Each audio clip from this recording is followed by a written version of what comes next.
I'm talking, sir. So yesterday, in social studies, we talked a lot about Columbus, and we talked about how, we went through that whole timeline of the voyages, and we talked about explorers. Your morning work was if you think you'd be a good explorer or voyager. I'm excited to read those later. So if you haven't done your morning work, be sure to do that. So then we also talked about Columbus and how some people think he's a hero, and some people, think he's a terrible person. So today, I have a book. Remember, we were going to read a book that's also an AR book that you are all free to take the AR test over after, regardless of ZPD. If I had the book, I'd read it to you, but I don't have the book, so I have the YouTube video of the book. So I'm just trying to figure out the best way to do that. I think what I will do is have you friends, everyone in class, come closer. Just bring your seats up a little bit closer. That way you can hear the volume better, because it's just too hard with that one running and this one running. So we're going to do that, okay? So you friends, come closer to my desk, okay? With your mask completely on. You do not need a snack or a drink for the next 10 minutes. You can watch that screen. Just you're going to be listening. You can stay. You're just going to be listening through my computer, okay? And you friends at home, I'm going to get the video started.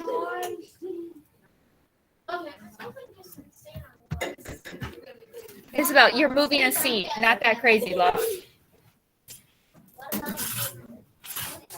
Okay, Eric, I said closer this way. Abby, face the screen, but you need to be closer this way so you can hear the volume, okay? If you cannot hear, once I start it, you need to move even closer to me. You guys at home, I'm going to share my video screen, and obviously you'll be able to hear the volume. So hopefully this works. The book is called Encounter, and it is just about some Columbus and how he treated people and stuff like that. So that's what we're going to be doing first. Let me find my share screen button. Where is my share screen button? Oh, here it is.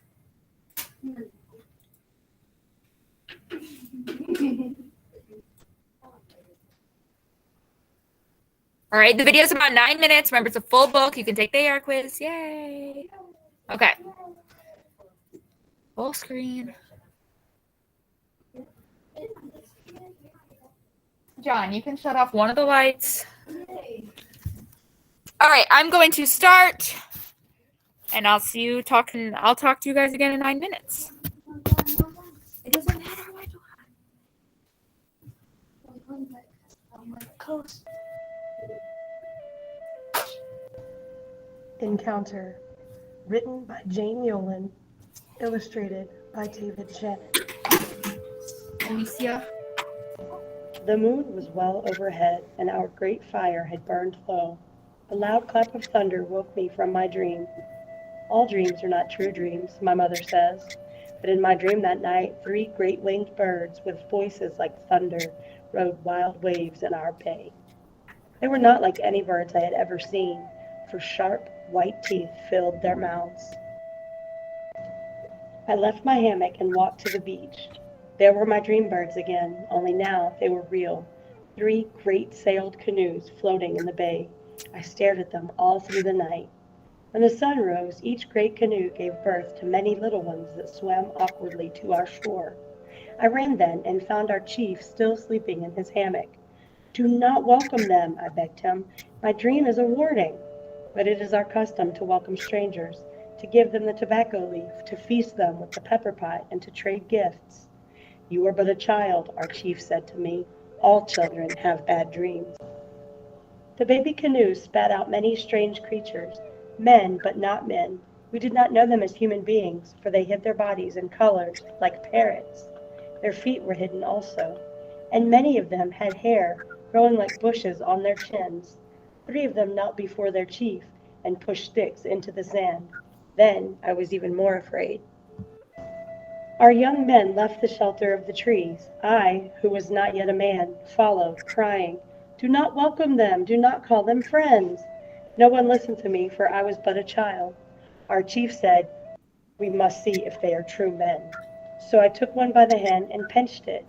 The hand felt like flesh and blood, but the skin was moon to my sun. The stranger made a funny noise with his mouth, not like talking, but like the barking of a yellow dog. Our chief said to us, "See how pale they are? No one can be that color who comes from the earth. Surely they come from the sky." Then he leaped before them and put his hands up, pointing to the sky, to show he understood how far they had flown. "Perhaps they have tails," said my older brother. "Perhaps they have no feet." Our young men smiled, but behind their hands, so the guests would not feel bad. Then they turned around to show that they had no tails. Our chief gave the strangers balls of cotton thread to bind them to us in friendship. He gave them spears that they might fish and not starve. He gave them gum rubber balls for sport. He gave them parrots, too, which made our young men laugh behind their hands all over again, knowing it was our chief's little joke that the strangers looked like parrots. But the strangers behaved almost like human beings, for they laughed too, and gave in return tiny smooth balls, the color of sand and sea and sun, strung upon a thread. And they gave hollow shells with tongues that sang chunga chunga. And they gave woven things that fit upon a man's head and could cover a boy's ears. For a while I forgot my dream. For a while I was not afraid. So we built a great feasting fire and readied the pepper pot and yams and cassava bread and fresh fish. For though the strangers were not quite human beings, we would still treat them as such. Our chief rolled tobacco leaves and showed them how to smoke, but they coughed and snorted and clearly did not know about these simple things. Then I leaned forward and stared into their chief's eyes. They were blue and gray like the shifting sea. Suddenly I remembered my dream and stared at each of the strangers in turn. Even those with the dark human eyes looked away, like dogs before they are driven from the fire. So I drew back from the feast, which is not what one should do, and I watched how the sky strangers touched our golden nose rings and our golden armbands, but not the flesh of our faces or arms. I watched their chief smile. It was the serpent smile, no lips and all teeth. I jumped up, crying, "Do not welcome them!" But the welcome had already been given. I ran back under the trees, back to the place where my zemi stood. I fed it little pieces of cassava and fish and yam from the feast. Then I prayed, "Let the pale strangers from the sky go away from us." My zemi stared back at me with unblinking wood eyes. I gave it the smooth balls a stranger had dropped in my hand. "Take these eyes and see into the hearts of the strangers from the sky. If it must be, let something happen to me to show our people what they should know." My zemis was silent. It spoke only in dreams. Indeed, it had spoken to me already. When I returned to the feast, one of the strangers let me touch his sharp silver stick. To show I was not afraid, I grasped it firmly as one would a spear. It bit my palm so hard the blood cried out, but still no one understood, no one heard. They did not hear because they did not want to listen. They desired all that the strangers had brought, the sharp silver spear, round pulls to hold in the hand that gave a man back his face, darts that sprang from sticks with a sound like thunder that could kill a parrot many paces away. We were given none of these, only singing shells and tiny balls on strings. We were patted upon the head as a child pats a yellow dog. We were smiled at with many white teeth, a serpent smile. The next day the strangers returned to their great canoes. They took 5 of our young men and many parrots with them. They took me. I knew then it was a sign from my zemis and for my people. So I was brave and did not cry out, but I was afraid.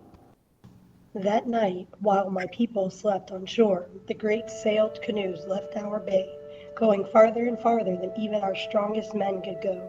Soon, the beach and trees and everything I knew slipped away, until my world was only a thin, dark line stretched between sky and sea. What else was there to do? In the early morning, another land lay close enough to see. Silently, I let myself over the side of the great canoe. I fell down and down and down into the cold water. Then I swam to that strange shore. Many days I walked, following the sun. Many nights I swam, and many times the sky was full with the moon and stars. All along the way, I told to people of how I had sailed in the great canoes. I told of the pale strangers from the sky. I said our blood would cry out in the sand. I spoke of my dream of the white teeth. But even those who saw the great canoes did not listen, for I was a child. So it was we lost our lands to the strangers from the sky. We gave our souls to their guides. We took their speech into our mouths, forgetting our own. Our sons and daughters became their sons and daughters, no longer humans, no longer ours. That is why I, an old man now, dream no more dreams.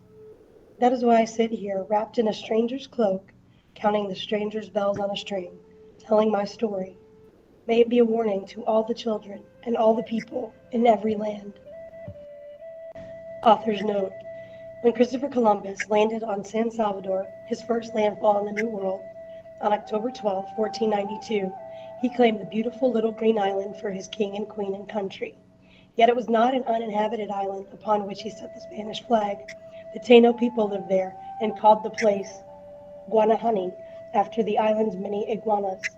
The Taino were a gentle people who wore gold nose rings and gold armbands, sometimes painted their faces and bodies, and always greeted strangers with a feast. Columbus called the tribespeople Indians, mistaking their land for India. In his journal, he wrote that they were well made with fine shapes and faces, their hair short and coarse like that of a horse's tail, combed toward their forehead, except a small portion which they suffered to hang down behind. The Taino gave the sailors balls of cotton thread and fish darts and parrots in friendship. In turn, the sailors gave them Venetian glass beads, little brass bells, and red caps. They asked and signed where the natives' gold rings and armbands came from. It was the gold that interested them the most. Columbus carried away 10 young Taino men and women, or 6 according to different sources, from the various islands they visited, carting them back to Spain as slaves. Later, when the islands were colonized by the Spanish, the native religions, languages, and lifestyles were changed forever. Though they were originally some 300,000 native islanders, by 1548, a little more than 50 years later, less than 500 remained. Today, there are no full-blooded Taino. Since most stories about that first encounter are from Columbus's point of view, I thought it would interest readers to hear a Taino boy speak. We don't have an actual record of that, so I have recreated what he might have said, using historical records and the storyteller's imagination.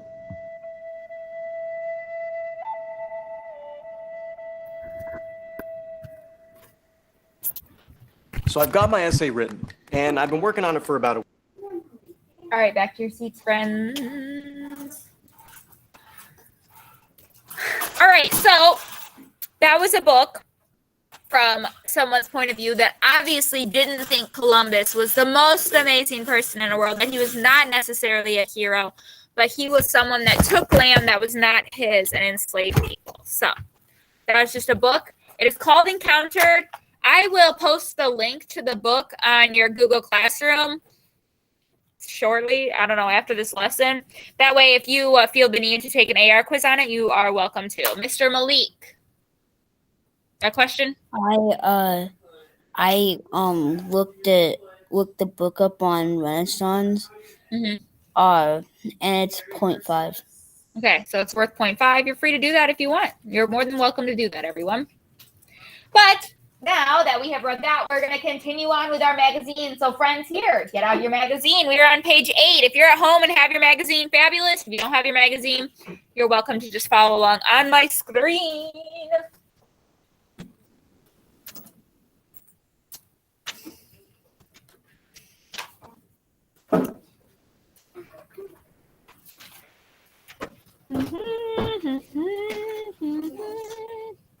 My computer's moving so slowly, and it makes me crazy. Eric, get out your magazine, page 8.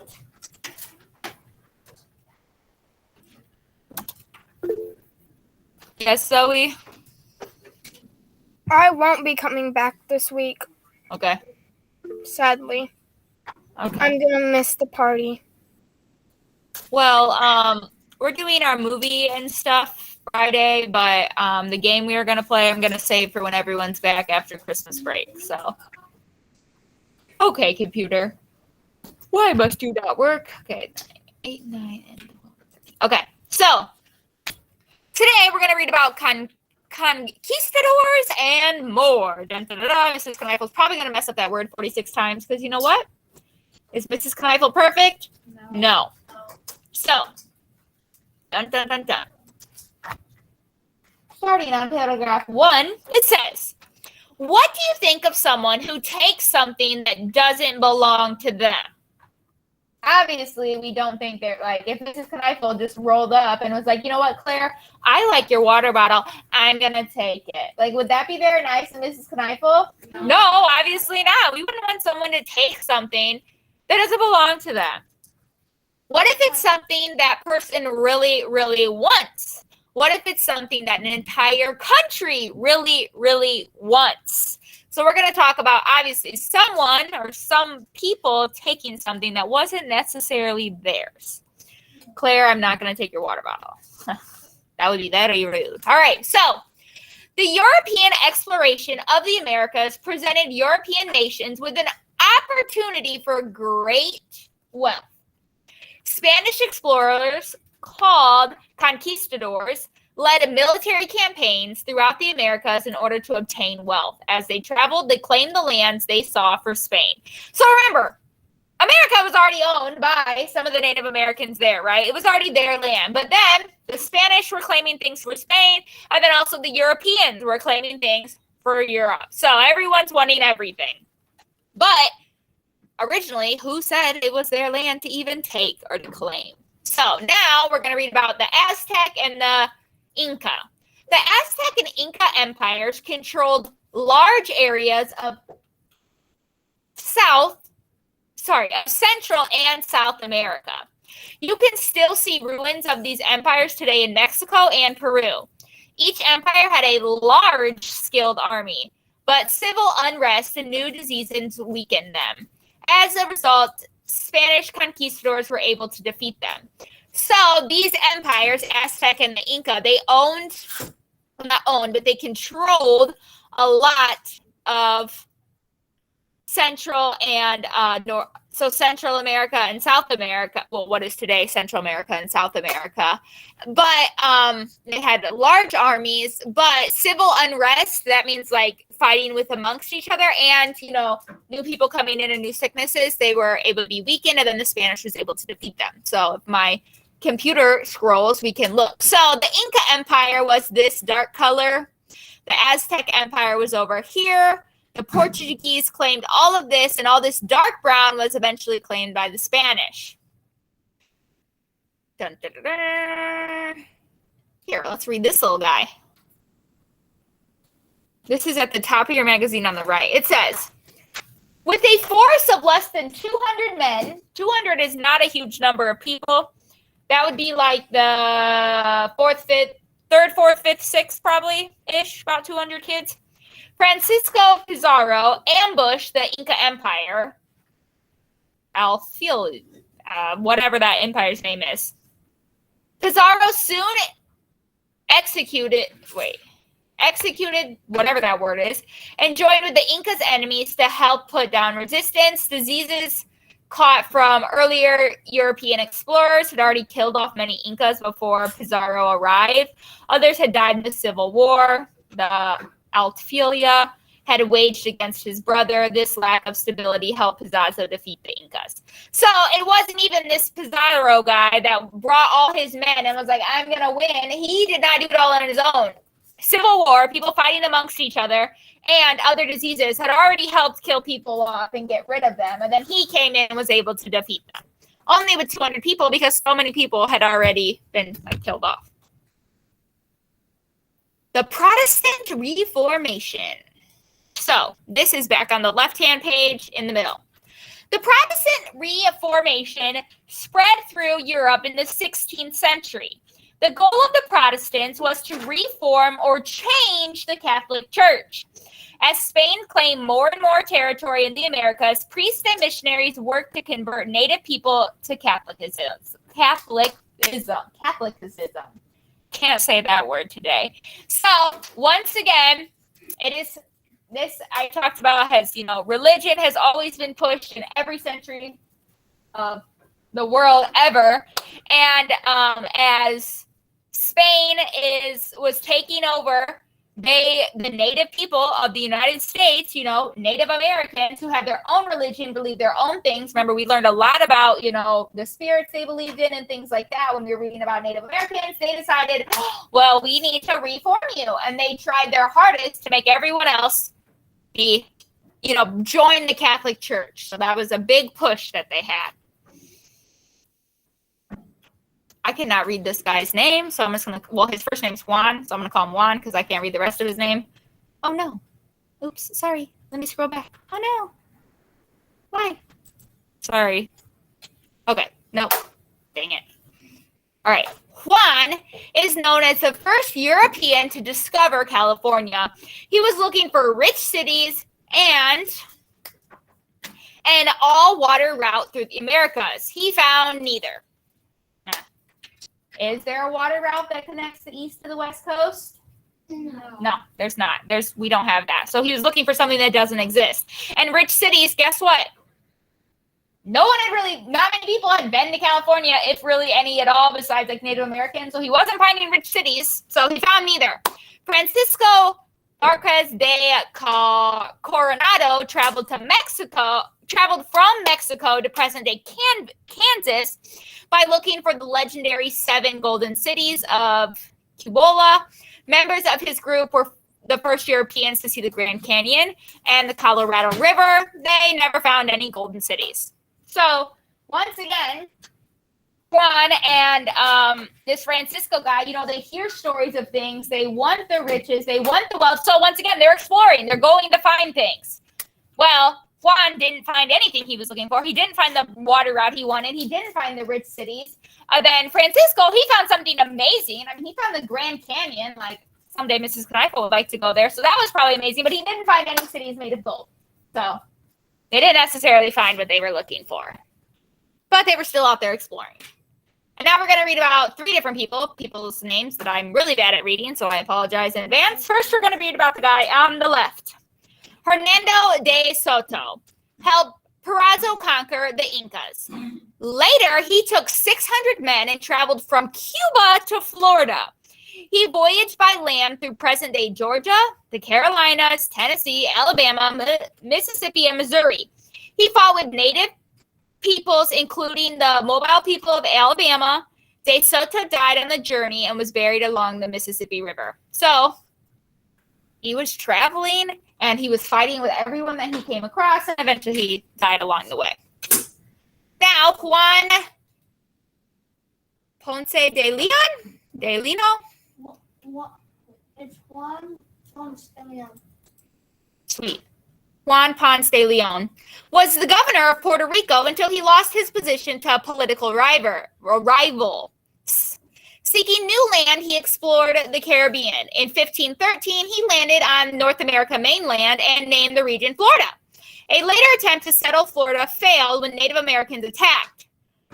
Ponce de Leon was struck by an arrow during the attack. He later died from his wounds on Hispaniola. So, another one. He was a governor, wasn't the governor anymore, so then, went exploring. Found Florida, named it Florida, and he tried to claim it. He wanted to settle Florida, meaning he wanted people to move there. He wanted, to continue building, but he lost to native attacks, so Native Americans attacking, and he died from it. And then we have Hernando Corte, was a Spanish conquistador who defeated the Aztecs, and conquered Mexico for Spain. The Aztecs were not well liked by neighboring cultures. One such neighbor of the state of Tlaxcala joined forces with the Cortes, and thousands of that word went with him to attack the capital of the Aztec Empire. So the poor Aztec Empire, okay, I shouldn't say poor Aztec Empire. I don't really know as much about them. Anyways, they were defeated because the Spanish conquistador came and wanted to claim it for Mexico, but he had extra help. The neighboring people of the Aztecs didn't really like them, so they joined in to overtake them. They were fine with Spain taking over because they didn't really like them. So they just were like, sure, we'll help you out. So now we have another beautiful timeline, okay? So yesterday our timeline started in 1441 and ended in 1521. So yesterday we talked about 80 years, 1441 to 1521. Now today, our timeline is starting in 1521.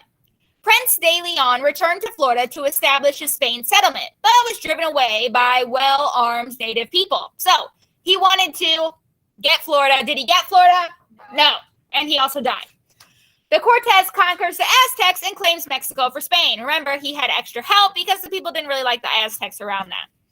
Now, 9 years later, in 1532, the Purazo overthrows the Inca leader, that guy's name I cannot say, and conquers Peru.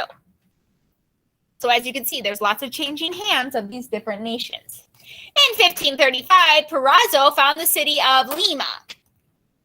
The Vasquez de Coronados journeys north from present-day Mexico to the United States. In 1541, Purazo is assassinated by political rivals, meaning he was killed. 1542, Carabobo is the first European to discover California and sail up its coast. Did he find what he was looking for, though? No. And in 1542, Coronado completes his 2-year land expedition. So that's just a little bit more.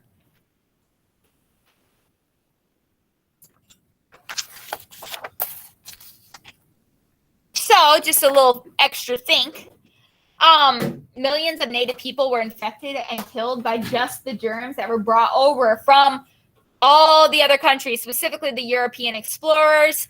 And just think, if they hadn't have gotten those germs that were new to their body and their body didn't have the immune system to fight off, like, would they have been able to fight off the conquistadors? Would they have been able to win more? Because remember, lots of people had already passed away and were already, down for the count because of the germs they were brought. So that's just something to think about, something to ponder. But I have a lovely little brain pop video on conquistadors. Love me some brain pop if I ever get my computer to load.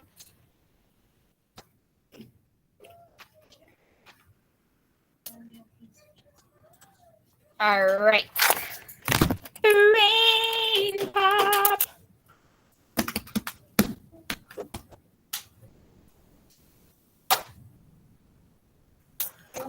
Will my computer ever load is the real question. Probably not. Hear it last time or What?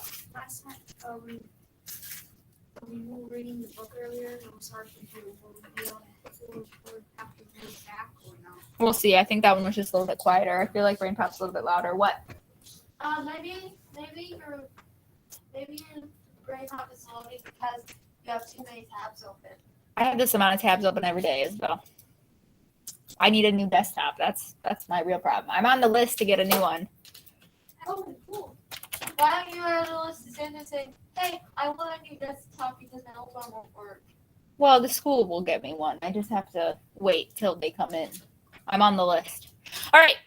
Now I got to remember how to spell conquistadors. Great question. Abraham is the best. There we go.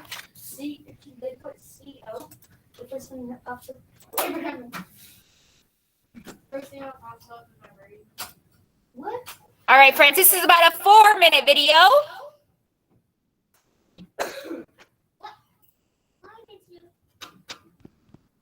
Machu Picchu is a 15th century Inca city built more than a mile up in the mountains. Dear Tim and Moby, who conquered the Inca and Aztec empires? And how did they manage to defeat such powerful civilizations? From Panfilo. Well, Panfilo, learning the answer to that question was precisely the point of our trip to Peru.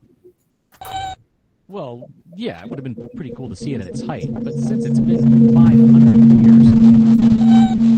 Are you sure that's a good idea?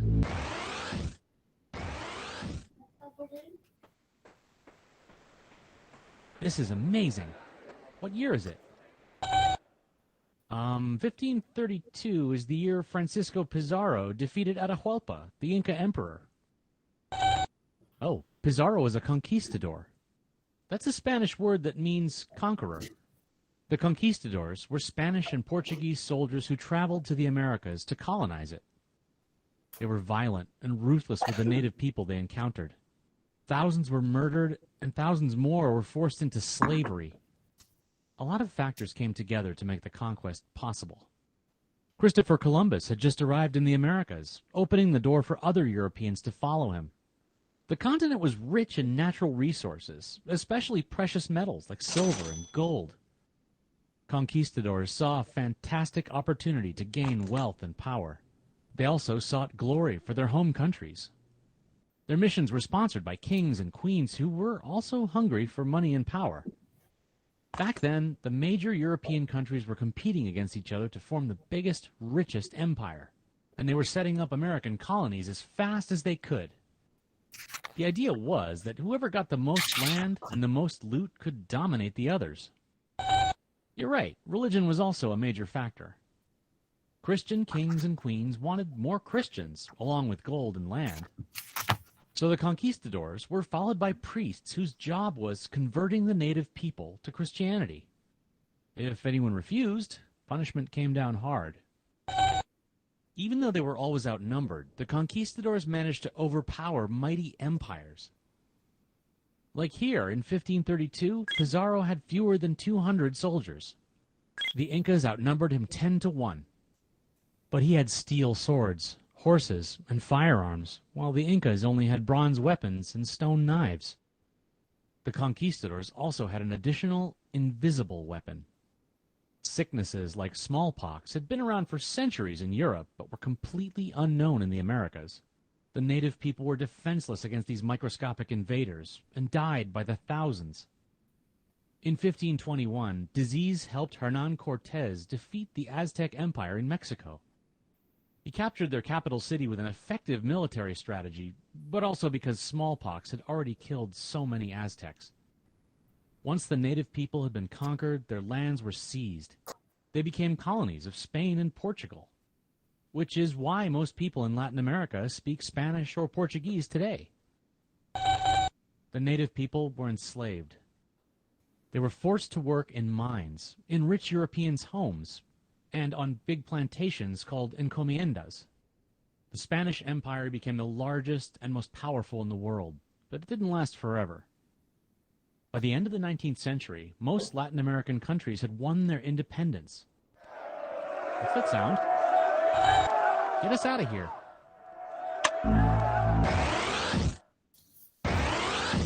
Phew, that was close. Who knows what would have happened if someone from the past had seen us? All right. So, my lovely friends, once again, hopefully that just helped you out a teeny bit more, understanding that the conquistadors, with the materials they had, they were able to conquer so much.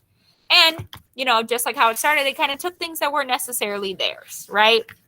And now we're going to talk a little bit about later explorers. So remember, when we started this little section, it was in the 1400s. And now we're a little bit farther beyond, and we're in the 1500s, the middle of the 1500s, and we're going to talk about the later explorers, all right? Because once it was found, it's not like it just stopped and Spain owned it forever. That's not how that happened. So, dun, dun, dun, dun. Despite the hardships of the journey west, Europeans were eager to discover and claim new lands. Explorers continued to venture to the New World. It was called the New World because it was brand new to them. And we talked a lot yesterday about how extremely hard it was, or maybe it was the day before, and all the risks people had to take. But guess what? People still continued to do it. They still wanted to do it. They still wanted to claim new lands. They still wanted to, you know, create this new life and find all these new things. Everyone wanted to be the first to do something. Put those away or if you do not need them. No one should have anything in their hands currently. Here it's full. Thank you. So, the Spanish and Portuguese settlements grew more established in Mexico and in Central and South America. Other nations set their sights on the rest of North America.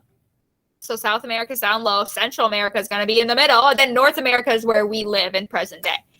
Early on, many explorers still hoped to find the converted sea route to China called the Northwest Passage. As time passed, no such route was found.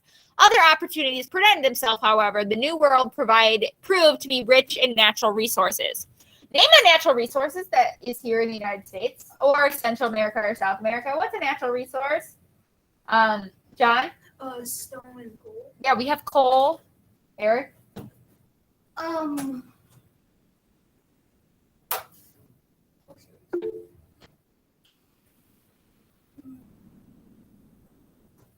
Malik?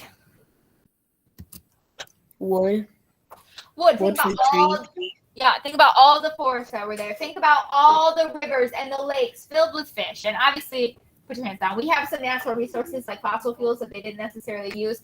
But the United States was full of materials. Most of the United States has stuff everywhere besides like the desert part, but even the desert has cacti and things like that. There is stuff everywhere in the United States. So it was, this new world that they found, even though they weren't finding the Northwest Passage, the sea route to China that they wanted, what they did find was plenty good enough. I don't remember what I was going to say. Eric. I was going to say sand. Okay, sand. So North America, what is this up here? Canada. And then this is the United States, and we live right here. In case you're curious. Not that it's anything to do with anything.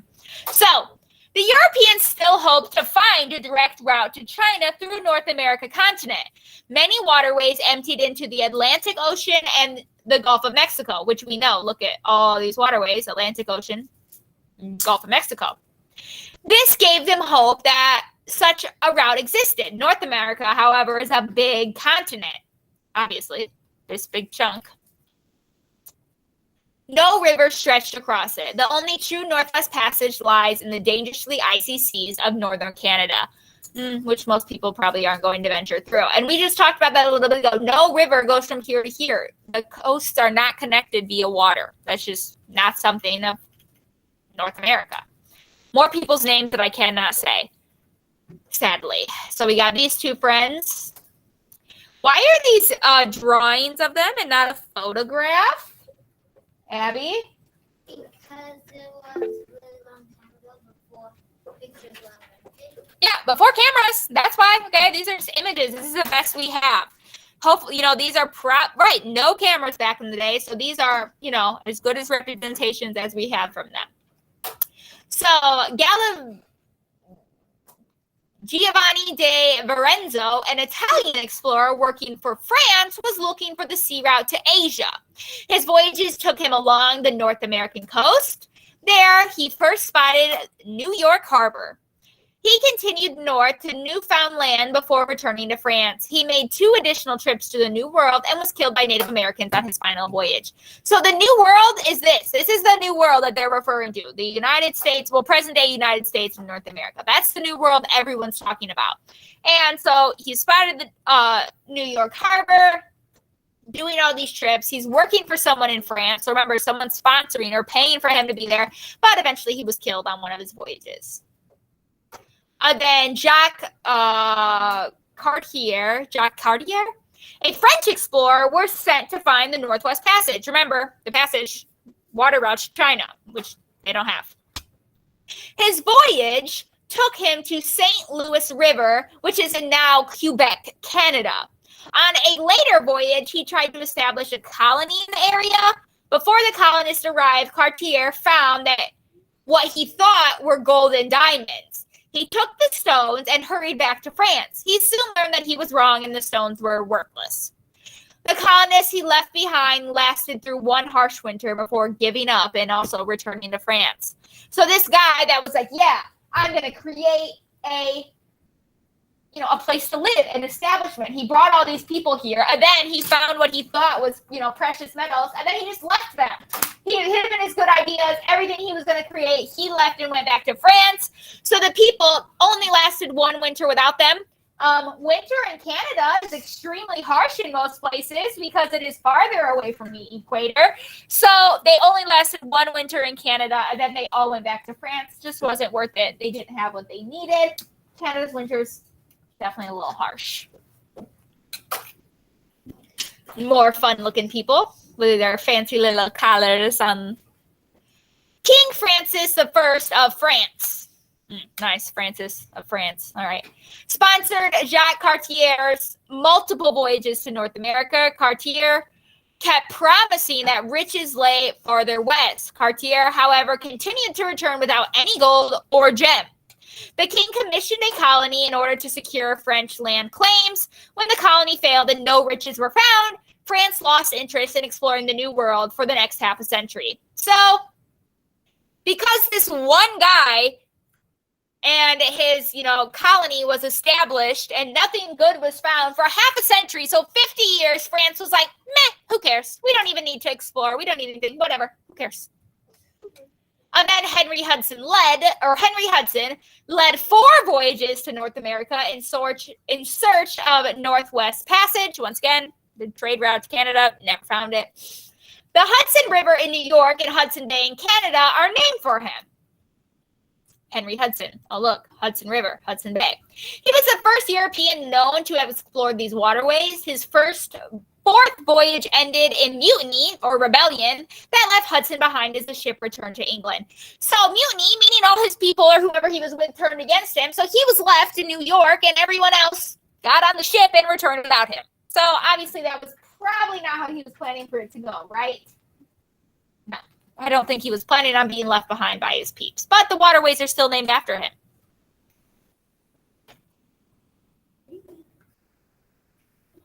Hudson's first 2 voyages were paid for by the British-based Muscovy Company. Always an entrepreneur, he found investors with the Dutch East India Company for his 3rd trip. Later, back in England, Hudson was ordered not to sail for other nations. So the British paid for his first 2 trips, and then he found someone else to fund his 3rd. Okay, well, the British, who thought, that they were, kind of like he was their employee, obviously weren't happy that he was sailing for other people.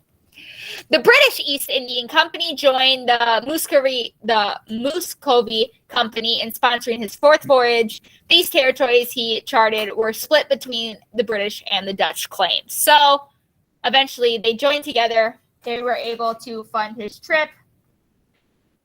So go him. He was an entrepreneur, also known as a businessman. He wanted, we talked about yesterday, they sold these trips. They made them sound really, really good to everyone that had money and had power. That's how they got to go on these voyages and sponsor them, because the people that were the explorers did not necessarily have the funds to do it themselves. So now another timeline. Remember, our original timeline started at 1441. And now we're in our 3rd timeline at 1524. Verizona, whatever that guy's name is. Mrs. Knifel is so bad with names today. Saying crazy things. Explores the eastern coast of North America for France, discovering the New York harbor. Yes, Rush. A question? This is a normal question I'm going to ask you. Okay. Did you drink hot chocolate this morning? I did drink hot chocolate this morning. If you did, you were not mixing up your words right now. Oh, I did drink it. All right. 1534, Jacques Cartier sails for the New World and explores St. Lawrence River, allowing France to claim the lands in Canada. In 1585, English colony of Roanoke is founded. 1590, English colony of Roanoke is discovered to be deserted. So it was founded and then it was deserted, meaning people left it. In 1604, the French settled St. Croix Island. 1607, Hudson begins his first journey from England in search of the Northwest Passage. So there's a really big chunk of time from when Jacques Cartier is claiming all that land for Canada until Henry Hudson found the New York and the Hudson Pass, or the Hudson Bay and stuff like that. 1607, English colony at Jamestown, Virginia becomes the first permanent English settlement in the Americas, meaning it was permanent. People did not leave. People stayed there. We're going to hear more about Jamestown later for sure.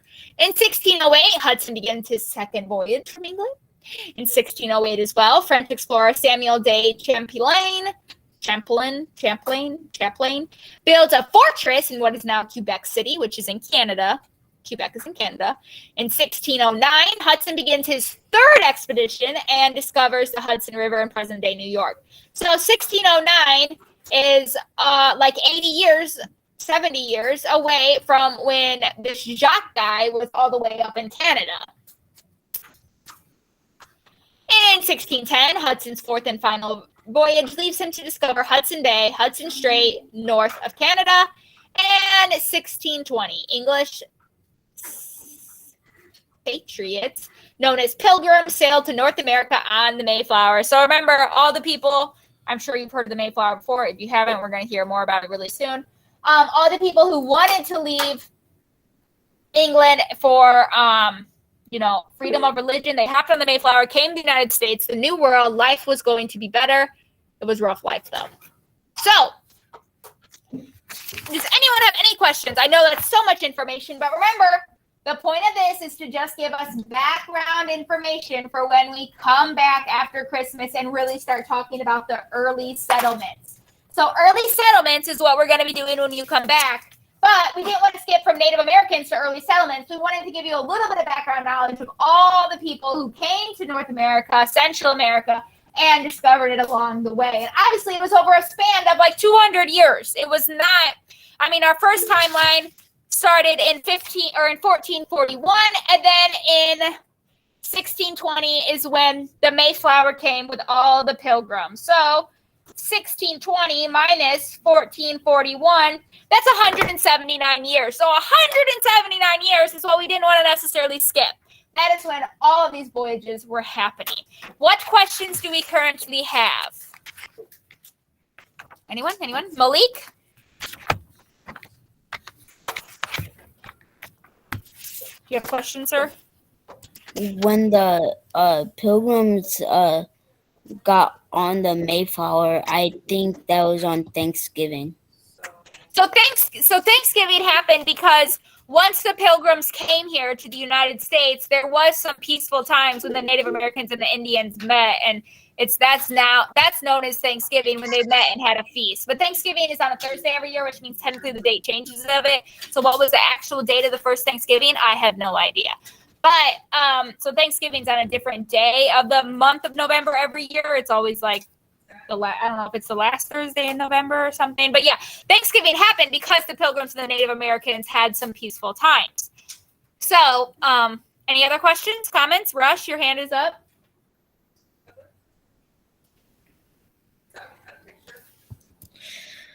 So what exactly, well, I didn't know why exactly what happened at the part when they left Hudson. Like, what happened? Did they didn't like him or anything? Yeah, so what happened, if there was mutiny, that means that the Hudson guy, Henry Hudson, who was, the guy being sponsored, the reason that this trip was happening, something happened. Do I know what? No, I could probably find out if I Google it and really look into it.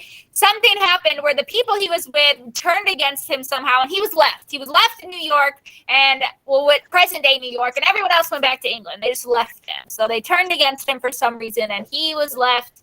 Everyone else, all of his people he was with, went on their ships back to England. All right. Malik. Don't leave the meeting. I gotta tell you something after this meeting. Okay. Any other questions, friends? If not, I'm gonna let you all go. We have a science meet, a short one. It will only be like a little bit of time after lunch. So about 11:55, we will have a short science meeting. This will be posted. Reading will be posted earlier. Will be posted soon. Reading RTI is in about 9 minutes. So if you have stuff to do for reading RTI, make sure you're getting it done. Any questions? If not, you're free to leave me. Friends, here, we have 9 minutes until reading RTI. Be productive. Bye. Bye, Madeline. All right, so Malik, what I was gonna say, my mom sent your mom a message on Facebook for coming to my party. I got it. Okay, are you coming? I'm thinking about it. Okay, you too, Ethan. I'm gonna see if you can come over too. All right, see you guys later. Bye, guys.